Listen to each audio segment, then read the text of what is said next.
Hi, in this video we'll see how practically we can verify mesh and nodal analysis. This is the circuit which we are using for verifying the mesh and nodal analysis. Before going to the practical verification, we need to understand some aspects related to mesh and nodal analysis. Let us see that. First part of this experiment is mesh analysis.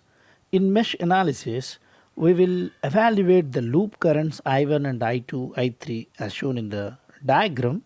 From these loop currents, we will evaluate the voltage across each and every element, and these voltages are practically measured in the experiment. The second part of the experiment is a nodal analysis. In nodal analysis, we will evaluate the voltages at each and every node, and from these voltages we will finally evaluate the current through each and every element, and these currents are practically verified from the experiment. Now let us see how can we measure the current flowing through various elements and the voltage across the various elements practically with the help of semiconductor trainer kit. In order to verify the mesh and nodal analysis, we need the following components, which are semiconductor trainer kit, resistors, 3 resistors of 100 ohms, 2 resistors of 1 kilo ohm and 1.2 kilo ohm resistor, digital multimeter and the connecting wires.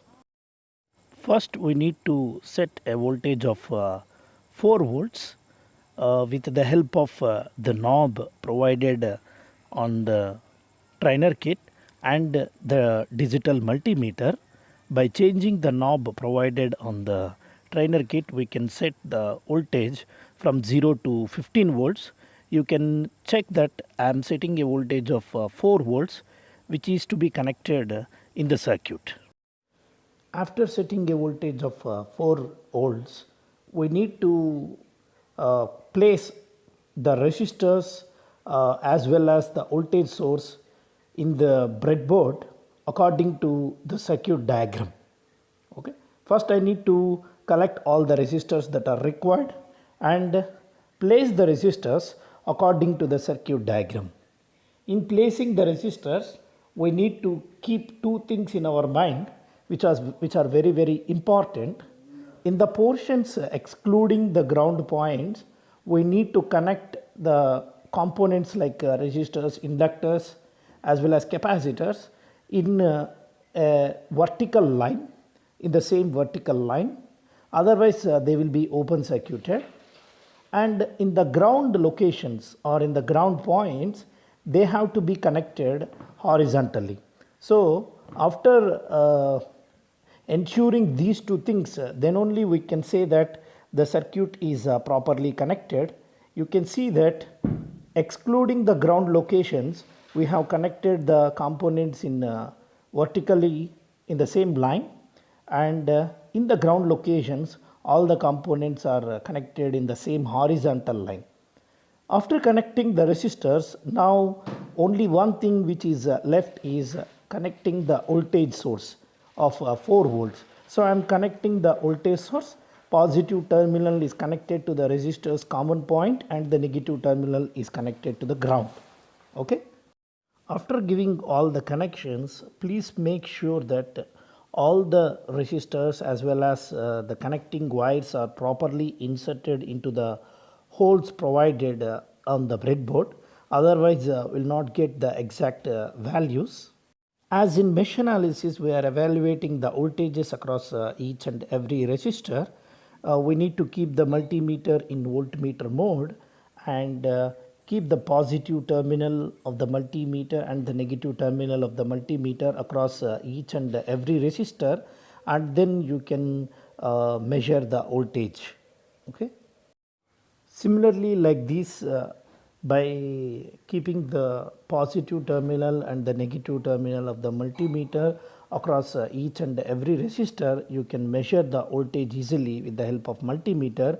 If the range is not sufficient, then you can change the dial setting of the multimeter so that you can measure accurately. Okay. you can observe that I am keeping the positive terminal and the negative terminal across the resistor, and I am measuring the voltage. I got 1.9 volts. Okay.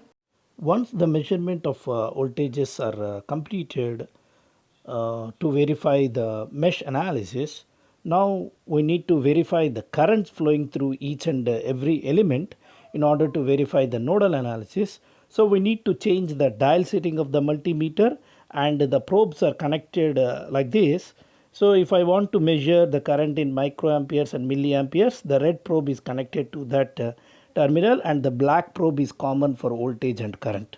Okay. So one thing, when you are measuring the current, you need to create an open circuit, or break the circuit there in between the elements and connect the ammeter, because the current can be measured when you connect the ammeter in series to the particular element through which we want to find the current. So I kept the positive terminal of the multimeter to one end and the negative terminal to another end. Means in series to a particular resistor or a particular branch through which I want to find the current. Okay. So this is the difference between the measurement of current and the measurement of voltage. In order to measure the voltage, you need to connect the voltmeter parallel to that particular element. In order to measure the current, you need to connect the ammeter in series to the particular element. After measuring the current through each and every element, you need to reconnect the element at the same position, because we have created an open circuit there. Okay. So see here, we are measuring 10 milliamperes of current through the resistor. Like this, similarly we can find the current through each and every element. In this way, by finding the current through each and every element, we can verify the nodal analysis, and by finding the voltage across each and every element, we can verify mesh analysis.